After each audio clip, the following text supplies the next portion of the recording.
Assalamualaikum warahmatullahi wabarakatuh. Kami mahasiswa PPJ Calon 2024 Universitas Wisnu Ardana Malang, Prodi Bahasa Indonesia.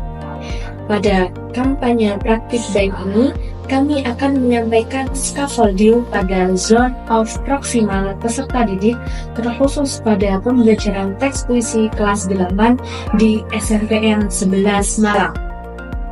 Berikut pemaparan dari kelompok kami SMPN 11 Malang. Selamat menyaksikan.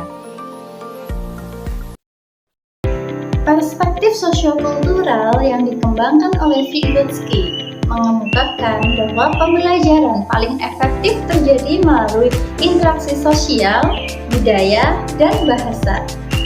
Berdasarkan pandangan ini, dikemukakan bahwa siswa akan memiliki kemampuan kognitif yang berkembang apabila mereka diberikan bantuan atas tugas yang belum bisa mereka kerjakan secara sendiri melalui bantuan bertahap atau scaffolding dalam zone of proximal development.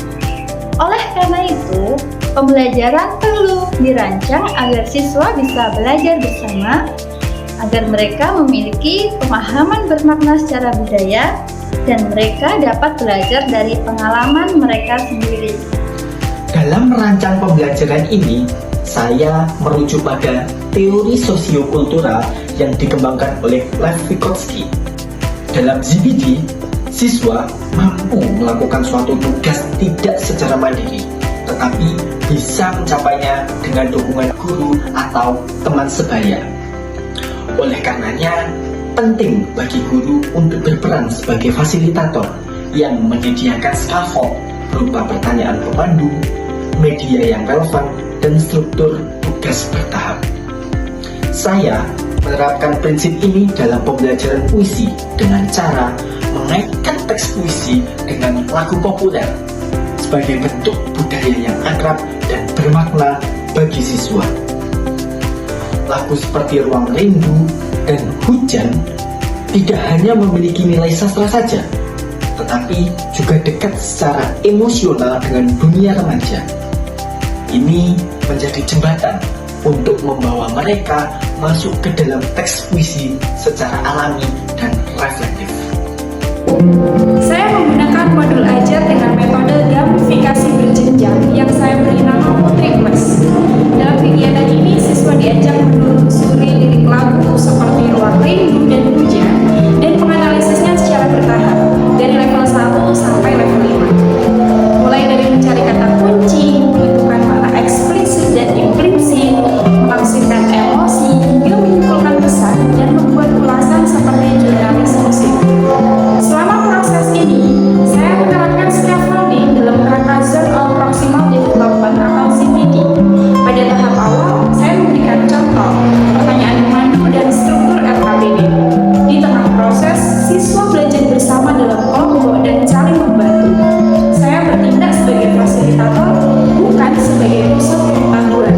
Di akhir, mereka mampu melakukan presentasi hasil analisis secara mandiri. Hasilnya sungguh menggembirakan. Siswa lebih aktif, lebih kritis, dan lebih terhubung secara emosional dengan materi puisi. Lebih dari 80% siswa berhasil mencapai kompetensi menganalisis makna dan pesan dalam puisi. Bahkan, beberapa siswa yang awalnya pasif mulai berani mengungkapkan pendapatnya melalui diskusi dan refleksi. Alternatif strategi perspektif sosiokultural sebagai alternatif dari strategi, teknik, dan juga metode yang berkaitan dengan pendekatan perspektif sosiokultural, saya merekomendasikan 3 hal. Yang pertama, strategi kolaboratif scaffolding, di mana peserta didik dapat membantu temannya dalam sebuah kelompok campuran. Yang kedua, teknik pemberian pertanyaan reflektif. Jadi, guru memberikan sebuah pertanyaan reflektif kepada peserta didik yang nantinya akan dikaitkan dengan pengalaman hidup mereka. Yang ketiga, metode jigsaw berbasis budaya lokal. Jadi peserta didik secara berkelompok menganalisis sebuah puisi yang mencerminkan budaya lokal daerah mereka. Pembelajaran ini dapat direplikasi di kelas lain dengan menyesuaikan lagu atau teks yang digunakan berdasarkan konteks budaya lokal dan minat siswa.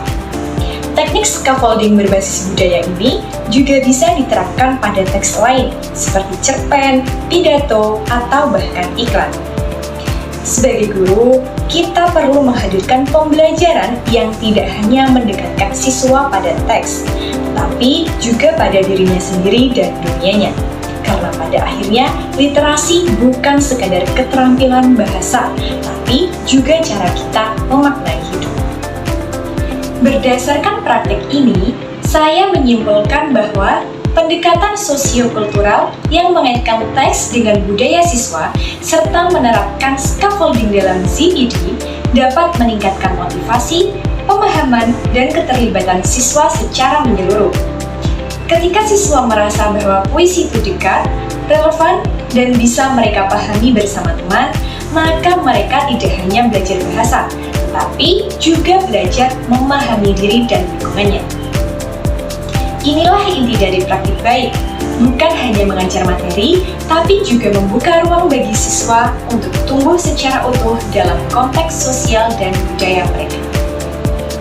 Terima kasih telah menyaksikan kampanye praktik baik ini. Semoga bermanfaat dan bisa menginspirasi pembelajaran yang lebih bermakna di kelas-kelas kita. Wassalamualaikum warahmatullahi wabarakatuh.